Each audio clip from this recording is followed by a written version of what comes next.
Max was really struggling. It was a big day for us who still have cable, who have not cut the cord yet. So hand up, that's me. I actually have that and Max, which is kind of weird. So I can't really take too much of a victory lap. But we're going to break down everything here on episode 3 of Hard Knocks. I'm Zach Pearson, joined as always by my co-host Aaron Lemming of the Bear Report podcast. And Aaron, I guess that was probably the good first impression for this week, was that it actually started on time. Yeah, no, it's I mean, the episode went better than my week has so far. I'm currently sitting up in my bedroom right now because we had a leak in our ceiling on the first floor of our rental. Luckily, it's a rental, so we're not on the hook for any of this. But yeah, so I'm just it's crazy to think because and again, I don't know if have we got confirmation. I think there's 2 episodes left. Yes, there's 2. Yeah, so there's 2 episodes left. The Bears play their final preseason game. We're recording this on a Tuesday night. They play their last preseason game in 2 days, and then it's basically a 17-day wait until the start of the regular season. And it's just crazy. It feels like once the preseason finally got here, preseason's actually kind of flown by this year, and I don't usually say that. Yeah, no. 2 episodes left of Hard Knocks, 1 more preseason game left, and that's it. Then we go to the regular season. But let's kind of dive right into it. This episode, a little different than the others, still kind of the same, I say style that they're going for.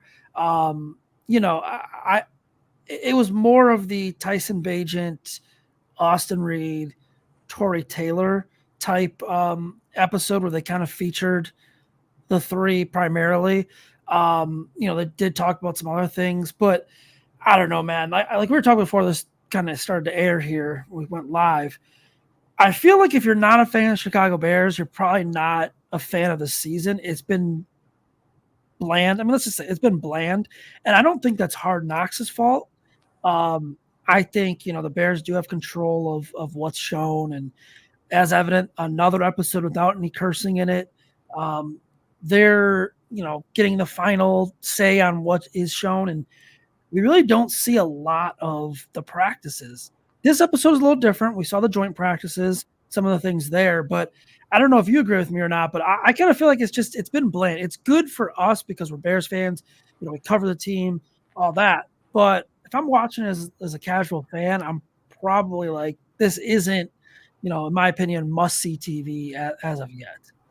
Yeah, I think you kind of hit the nail on the head, right? I mean, this is very much a Bears control type of thing because, like you say, they haven't cussed in 3 episodes. Well, Chad Morton cussed quite a bit. They just basically muted it out. So It's very clear. And granted, again, I haven't watched a ton of Hard Knocks lately, but in every single episode of their season of Hard Knocks that I've watched, there's been quite a bit of cussing because it's just, for most people, it's just a natural thing. I cuss all the time. Obviously, I don't do it on here, but it's just a natural part of my vocabulary. So it doesn't bother me. It doesn't offend me.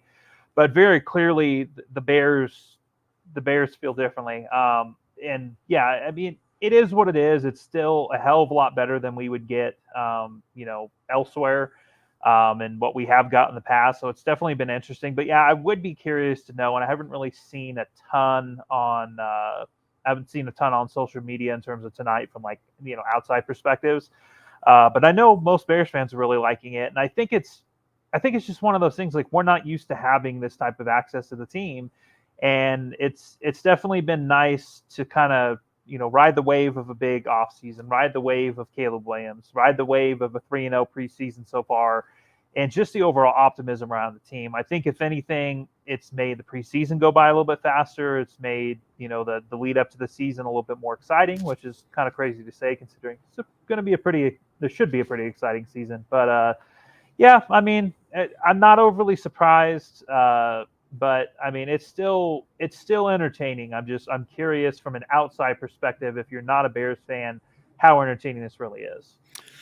Yeah, I mean, let's kind of just dive right into it. It opens. It's Caleb Williams. It's Part of My Take, Big Cat, and PFT. And if you listen to ESPN 1000, Big Cat hinted that he was at House Hall and there was going to be something. I didn't know HBO would kind of pick up that part. And then, it's Caleb Williams talking to Matty Eberflus about what he sees watching the Bills tape. And, that's kind of a cool moment seeing that. Then we start to really get into like the player personality things. And shout out Austin Reed, man. He killed it. He killed that song, Keisha Cole. I mean, he absolutely, that was great. I was impressed with that. That was a great song choice. It kind of is one of those where, you and I talked to the first episode, like doing John Legend is just, it's really hard and you shouldn't really do it. And I feel like the last two rookie, because we weren't on last week, the last two rookie songs, I thought Rome did pretty good with the Kiss Kiss and now Austin Reed doing his. Kind of curious to see what we get. Tory Taylor, Austin Booker are probably going to have one coming up, I'd imagine. Maybe Ian Wheeler. But yeah, then we kind of get into the player personalities. But I feel like in like previous seasons, we've seen like Travion Diggs with the Cowboys was featured, and they talked about his son and him meeting Dak Prescott. We got that with DJ Moore. We didn't get that really with anyone tonight except for Tyson Bagent. And the story was his dad, which if you follow the team, you pretty much know all the stuff about his dad. So I don't know, man. It just kind of feels like there's a lot still left that they could be doing. I don't know if they just don't want, the players aren't given as much access.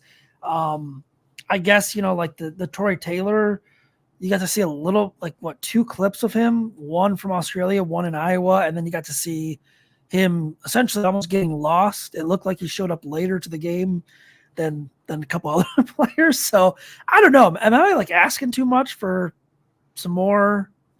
Well, I think when it comes to the Bears, probably. I mean, yeah, that's true. This is just kind of it's just kind of what it is. Now, on the plus side of things, we finally got a little bit more insight into the Matthew Judon lack of trade. Obviously,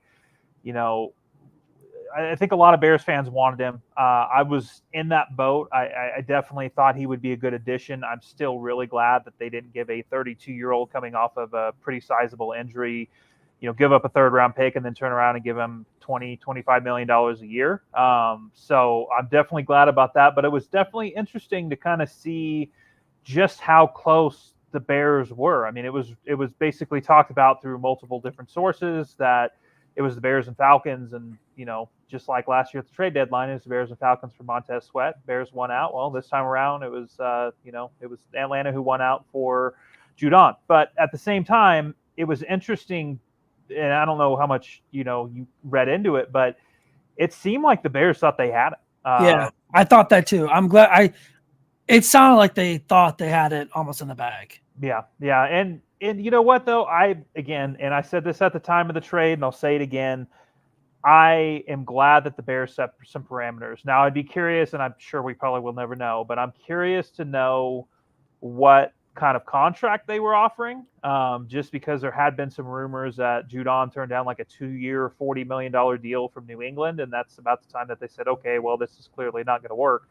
Judon's a really good player, but again, he's 32 years old. $20 million a year is a lot to spend on an edge rusher. In general, it's a lot when you're already paying Montez Sweat, $26 million a year. And that was kind of what Ryan Poles said. He said, we're blowing our flexibility if we, go up to the price that he wants. I'm sure they were probably more in, the $14-15 million range. So yeah, there's a little FOMO there for sure, because I think you put Judon on that defense. I mean, outside of some massive injuries, I mean, you're pretty much locking in a top 5 defense, right? But at the same time, this is year one of their competitive window, and I don't even know if it's a fully open competitive window yet, because I don't think you can expect them to compete for a Super Bowl this year. So trading a third-round pick for a guy like Matthew Judon probably doesn't make a ton of sense for the Bears. Well, where Atlanta, it's like they got Kirk Cousins, they signed Justin Simmons. They're they trade for Justin Simmons, or they signed him? No, they signed him. Yeah, Justin Simmons got he got cut by Denver right around the time that Eddie Jackson did. So either way, they're in a different spot. They have a very winnable division. They've got an established quarterback. Of course, I love Caleb Williams, very high on Caleb Williams. He's still a rookie quarterback. So the timelines just didn't really match up. But I thought just the reactions and hearing Poles kind of talk through it. And in some ways, it's like I feel like fans may get a better idea and be able to relate a little bit more. It's like he very clearly was bummed out about it too. But again, you have to set parameters because these types of decisions will impact you down the line, whether you like it or not. Yeah, and it was kind of good to get a little bit of an inside look as to how the front office kind of works and what the parameters are, and they don't want to make the deal unless there's a contract tied to it. And then I'm blanking on who came in and said, well, we got Austin Booker for a 4th round pick. It was our was it Koziel? No, but was it Koziel? I thought it was. He was in there. I don't know if it was. Might have been Feinstein. I think that's his name. Right? I think they showed both because Koziel was in there talking with Poles about, but yeah, I mean, it is a good point. You get Austin Booker for a 4th and 4 years of him.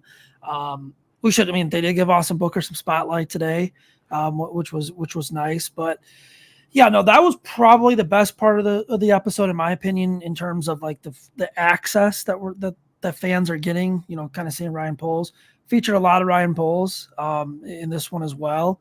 So I guess we get even more for Ryan Poles next week because obviously they're going to Kansas City in 2 days. So and so we'll get them next week for Kansas City. We'll get them the week after unless they can put it together. But cut down day, the deadline is the next episode. And I would highly doubt that they do that just because. Like they're not going to put 2 together because they need to have an episode in between that gap of everything else happening. It would have to be something very surprising, like a very surprising cut that's going to make headlines, and the reaction to it is like, something crazy, where they'd rush into an episode, and I don't think that's going to happen. I think you're right. They're going to wait to the last, maybe the Jets decide like we don't want to deal with this Hassan Reddick thing and then make a deal. Outside of that, I mean, what kind of move are we really talking about? Like what kind of surprise cut or trade? It'd have to be. It's not going to be Yannick Ngakoue. I'll tell you that. It'd have to be a fringe starter cut. Yeah, for sure. That's what I'm saying. Like, I mean, and I'm not saying that they're not going to sign Yannick Ngakoue. What I'm saying is that's not a move worth covering about. Not rushing an episode. Yeah. We'll get more of the Ryan Poles. I'm curious to see what the Ryan Poles access footage is of going back to Kansas City. I guess they'll lean into it pretty heavily. I mean, it's pretty easy to leverage a 2-time Super Bowl champs on the other side of things. I mean, that could be too hard. It's going to be like how he built his path to being the general manager, stuff like that. The weird part of the episode to me, and I think you caught this as well, getting ready for the game against the Bengals, and it pans to the renderings of the new Bears Stadium in Chicago on the lakefront. And then it's 30 seconds of their quote-unquote stadium team. Ted Cruz is there. Kevin Warren's there, of course, in the suit. And they're talking about seating in a premier section with advice from Lil Durk. And it's, do we want seats that we can move? Do we want seats that can stay? Where do we want the seats behind the people? And it's 30 seconds of that, and then it cuts out. And to me, that was pointless. That was what did we learn from that? Well, I'm honestly, like, now that you bring that up, I'm actually a little surprised that they haven't leaned a little more into the political side of trying to get the stadium done in Chicago, because everything that we've heard so far has been, this isn't happening. Like, unless you guys are funding this entire thing, this isn't happening. And then obviously they didn't even cover, again, another missed opportunity. They could have covered how bad the turf looked at Soldier Field on Saturday. Didn't do that. I don't really understand that. I don't know like what the point of that was. I thought it was kind of out of place for a minute because they did the Lil Durk thing, and then they like went into that little piece of it. And at first I thought they were planning for the upcoming season. And then like it kind of took a minute to register in my head. It's like, oh no, this is the new stadium that they're proposing. And then by the time it like clicked, it was like scene over and they're on to something else. It just, I don't know, man. That was odd. It felt, I don't know if I'd say forced, but again, they're missing an opportunity. Like this is the time to leverage the city of Chicago or the state of Illinois. I don't really understand the political side of all that. Whatever, it doesn't matter.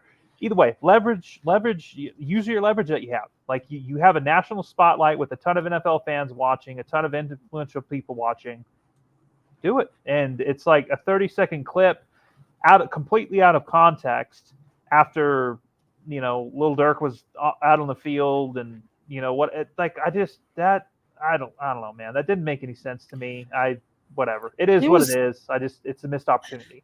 It was a little like weirdly placed too. Like, yeah.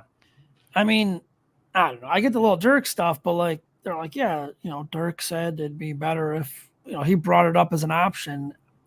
I think, my opinion on the stadium, I still think it's going to be in Arlington Heights. Yeah, it's just, that was a weird part of the episode. It almost kind of felt like filler in a way.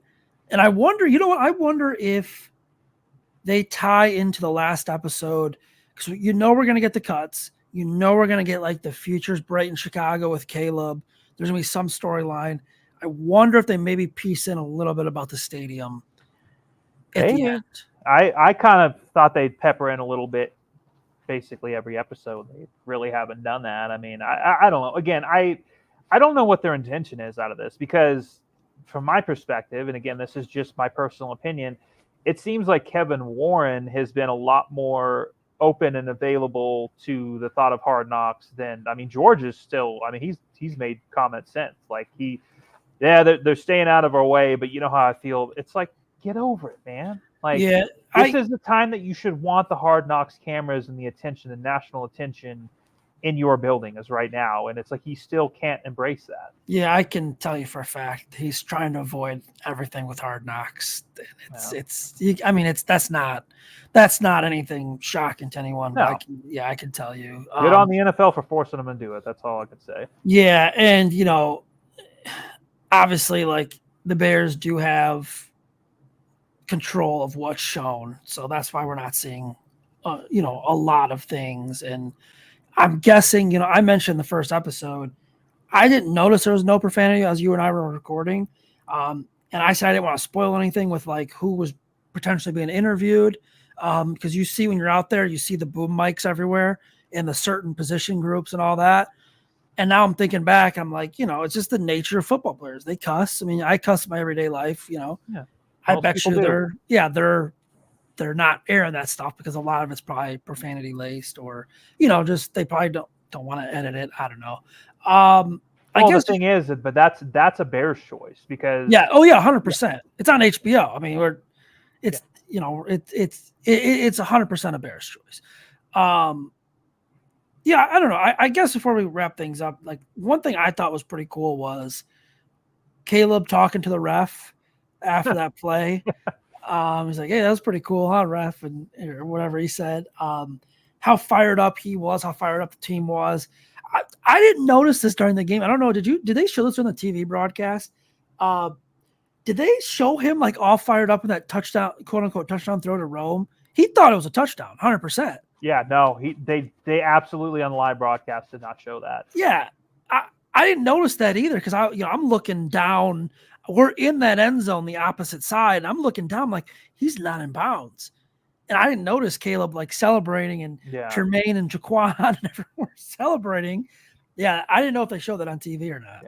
Yeah, no, it definitely, at least I didn't catch it, because I think like Adam Amin and Jim Miller, it kind of like, I think Jim Miller especially, he saw Rome out of bounds the entire time. So because his reaction like right away was like, no, that but no, they didn't follow Caleb Williams.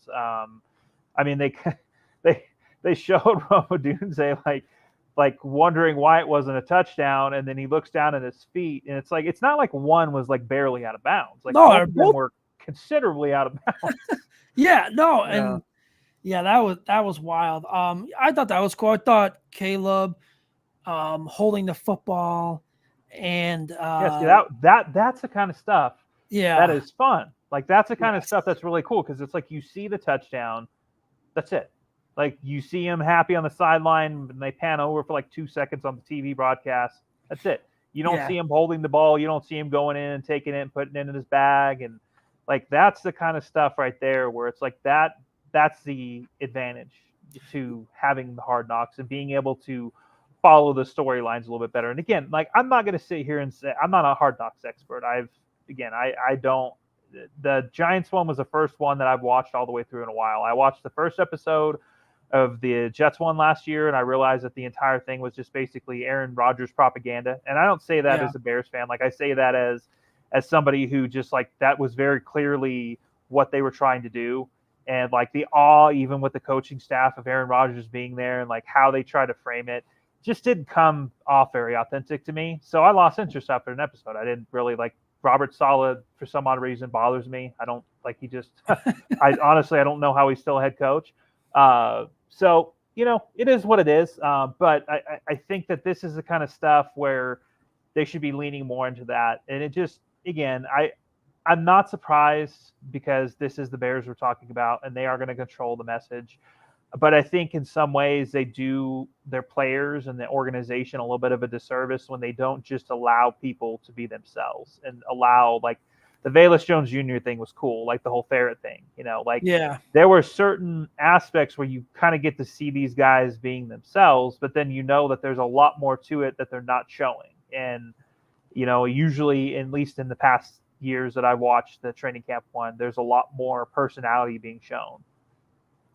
Yeah, that's kind of my thing with it too. It's just I don't know. I feel like we're kind of missing some stuff. I mean, I'm enjoying it. It's cool. Like, you know, the Kyler Gordon thing was cool. Where like Flus is like, all right, light him up. Like as he sees the plays starting to happen, and Flus is like, yeah, like light him up, Kyler, or something like that. That was pretty cool. But yeah, other than that, man, I don't know. I can't complain because I do think like it gives fans a little bit more access, but I wish we got to see a little more, especially with how they limit training camp for the fans, you know, to the 9 practices and half the time they're on the other side of the fields. Well, that and or half the time they're doing like a light practice, you know, like, yeah, I mean, it is what it is. It's the Bears. Hopefully maybe when they start winning or maybe, you know, as Ted Cruz gets more involved with things, they'll be like, guys, we don't like, you're not gaining anything from doing this, but I don't know, man. It is what it is. I'm not going to complain too much. This has been more access than we've gotten in a while. Ignore the dog. I think your dog's complaining about yeah, well, he's jacked up. He's a Doberman and he just barks at everything. Oh my God. Yeah, no, I think, you know, as we wrap things up though, like next week should be good though. Cause we get, I don't know if anyone he's probably on Twitter today and seeing we do get the I hope they show the scuffle out there. Because today's practice was pretty intense. It was probably the most physical we've had in the 20 days out here. And it's the last one open to the fans, but I hope we get that in next week's episode. Because it was pretty crazy to watch. Even from our viewpoint, there was still stuff going on that like not all of us could see. So, I could see them leaning into that a little bit next week in that episode. Other than that, man, I don't know if you have anything else left for this episode or not, but no, not really. I mean, I think we'll wrap up the final preseason game, and you know, I don't know. I mean, the Bears usually take forever with everything, so I mean, there's a pretty good chance that like we won't see like a lot of cuts roll in until like Monday night or Tuesday morning. That's just usually the way it works with them, but. Either way, I mean, we're getting closer to the regular season. We're getting closer to some action, and I would guess usually the last few episodes of Hard Knocks are always usually the most interesting because everything kind of comes to a head, you know. Yeah, so. Yeah, no, 100%. Aaron, where can everyone follow you on Twitter at? Yeah, you could find me at Aaron Leming, NFL. There we go. Forgot the last part. You can read my work on thebearreport.com. Awesome. You can follow the Bear Report on Twitter at just Bear Report. You can follow me on Twitter at Zach, ZACK_Pearson. Please rate, review, subscribe, all major podcasting platforms. Until next time, everyone, please stay safe and please stay healthy.